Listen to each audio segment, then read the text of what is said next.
Say you know your topic and you're ready to create some videos, but you still need to know what specific key phrases you should use in the video title, in the description, and in other text elements of the video. There's an important distinction between a topic and a key phrase.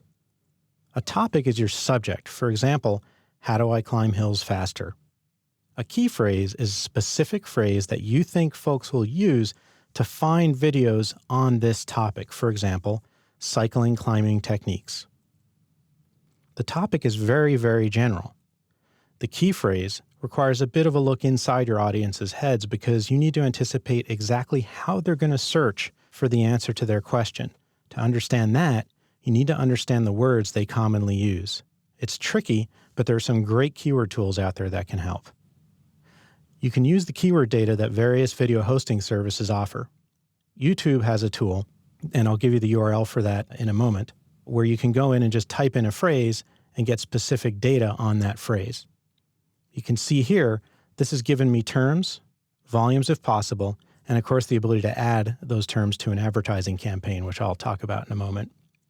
Even terms that show up with not enough data are still getting some search traffic. So I can look at these phrases, see the terms they have in common, and figure out the best phrase to use in my video title and description and in the video itself. And the address for that tool is youtube.com/keyword_tool. And I'll also show all the URLs of different tools I talk about at the end of this video. One very important caution about the YouTube tool: it is designed for people who are buying advertising on YouTube. The data it provides is supposed to help advertisers figure out where to place their ads. That means the numbers probably aren't 100% accurate from the perspective of a video content creator, because a number one position in the regular rankings on YouTube will not get you a 50, 60, 70% share of total search volume. But in my experience, they're a good way to choose the top search phrases because they still show the relative difference in traffic between phrases. So even if the numbers aren't precise, the difference between phrases is usually very, very accurate. So it's a great tool for that kind of comparison. You can supplement your YouTube keyword research with other tools as well. Like Google Suggest, YouTube Suggestions will let you see the most popular searches relating to a particular phrase. So you can start typing a phrase into the search box on any page of YouTube and see what appears in the little drop-down. Those are great suggestions for search phrases. There are lots of non-video tools as well. Some of my favorites are commercial tools like Word Tracker, Keyword Discovery, and SEMrush. I also like to use Google Suggest as a broader check for questions. And I like to use the Google AdWords Keywords tool. But again, you have to keep in mind, this is designed for advertisers. It's not designed for people looking for what I would call organic or natural search data. You can find the AdWords keyword tool at this address.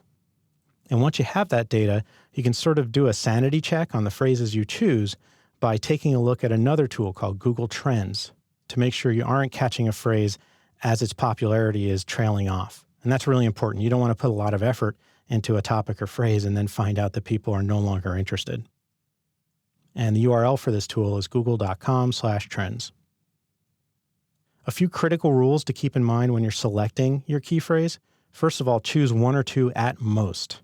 You don't have much room to optimize the title and description of your video, right? It's going to be short. It's only going to be 60, 80 characters.